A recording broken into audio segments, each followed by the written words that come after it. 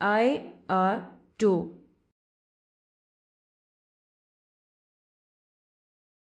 I 3।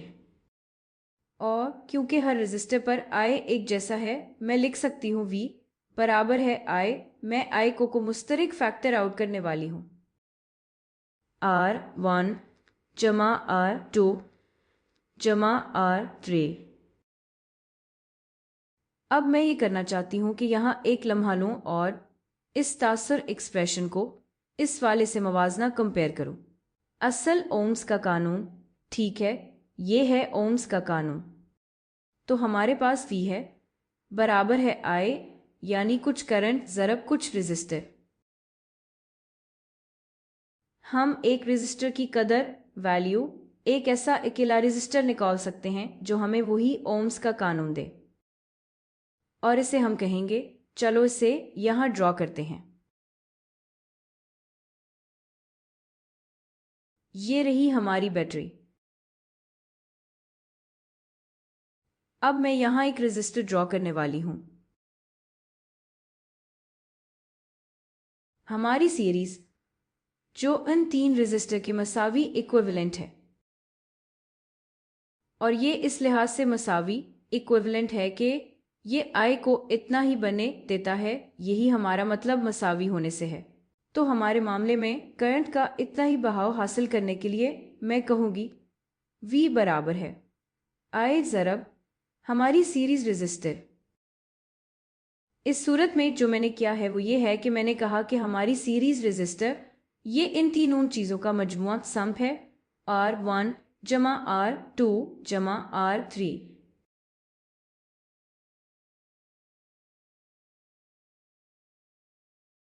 Series resistor को हम इसी तरह सोचते हैं। हम एक सेट ऑफ सीरीज रेजिस्टर को एक वाहिद रेजिस्टर से तब्दील कर सकते हैं जो इसके मसावी इक्विवेलेंट हो, अगर हम रेजिस्टर को जमा कर दें। चले एक जल्दी मिसाल करते हैं ताकि देखें ये कैसे काम करता है। मैं स्क्रीन को मूव करने वाली हूँ।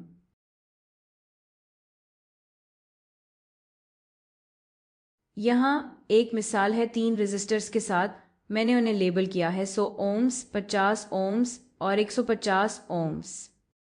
और जो मैं जानना चाहती हूँ वो ये है कि यहाँ करंट क्या है, और हम वोल्टेज भी डालेंगे।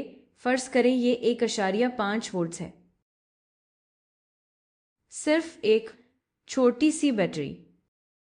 तो यहाँ मसावी मुज़ाहमत इक्विवेलेंट रेजिस्टेंस क्या है? एक तरीका ये निकालने का और सर्किट को आसान बनाने का ये है कि तीन ओम रेजिस्टर को एक सीरीज रेजिस्टर और एस से तब्दील कर दे। और जैसे कि हमने यह कहा ये मजमुआ है, तो यह 100 जमा 50 जमा 150।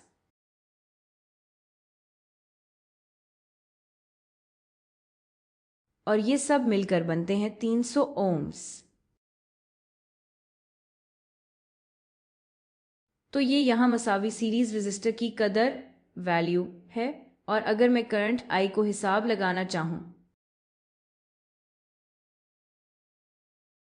I बराबर V बटा R, और इस केस में R सीरीज, और ये बनता है 1.5 तकसीम 300।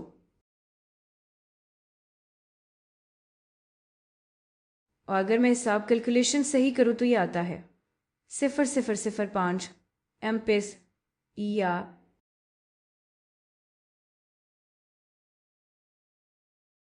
आसान तरीका ये है कि इसे कहे 5 मिलियम्स, तो ये है I।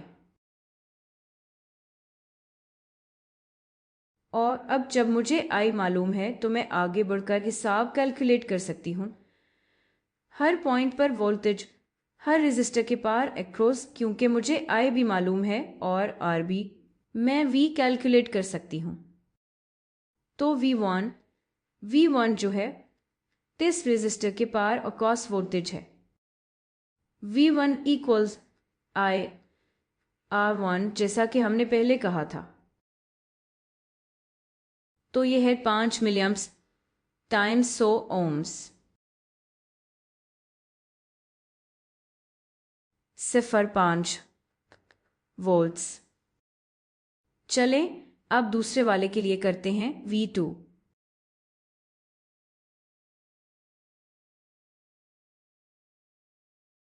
बराबर I, वही I इस बार times R2 5 milliamps times 1 times 50 ohms और ये बनता है 0.25 वोल्ट्स।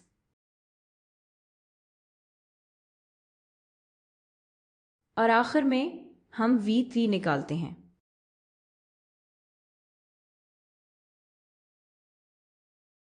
ये है जमा मनफी V3 और ये बनता है वही करंट दोबारा टाइम्स 150 ओम्स जो के बराबर है 0.75 वोल्ट के।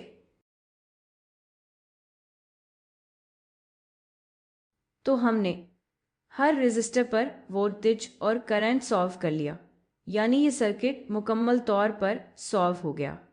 और अब एक आखिरी चेक करते हैं, इसे जमा करते हैं। 55 5 4 है 0 1 हासिल लें 6 7 8 15 1 पॉइंट 25 वोल्ट और ये बहुत कारआमद है क्योंकि वो बिल्कुल उसके बराबर है।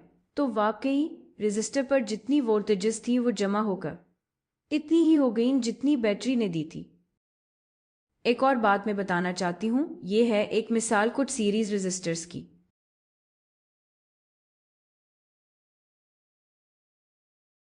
और ये एक जाना पहचाना पैटर्न है और आप कहेंगे ओ ये तो सीरीज रेजिस्टर हैं। अब ध्यान रखें क्योंकि अगर यहाँ एक तार है जो बाहर जा रहा है और ये कर रहा है, या यहाँ एक तार है जो यहाँ मौजूद इस नोड से जुड़ा हुआ है, ये अब भी ऐसे लग रहा है जैसे ये सीरीज में है, लेकिन हो सकता है कि इन शाखों में करंट फ्लो बह रहा हो। अगर कहीं भी सीरीज शाख जैसी नजर आने वाली किसी भी जगह से करंट बाहर जा रहा है तो ये आए जरूरी नहीं कि वही हो जो ये आए है, और ये भी मुख्तलिफ हो सकता है। तो आपको यहाँ एहतियात करनी होगी। अगर आप सीरीज रेजिस्टर्स में से शाखें बाहर जाते हुए देखें तो ये सीरीज में नहीं है जब तक इनमें करंट 0 ना हो। अगर यहाँ 0 करंट है और अगर वहां भी 0 करंट है तो फिर आप इन्हें सीरीज में कंसिडर कर सकते हैं। तो ये बस एक बात है जिसका ख्याल रखना है जब आप किसी सर्किट को देख रहे हो और आपको लगे कि ये सीरीज में है लेकिन इनसे छोटी शाखें बाहर निकल रही हों, तो ये एक छोटी सी वार्निंग है। तो ये थे हमारे सीरीज रेजिस्टर। अगर आपके पास रेजिस्टर सीरीज में हो तो आप उन्हें जमा करके मसावी रेजिस्टेंस निकाल सकते हैं।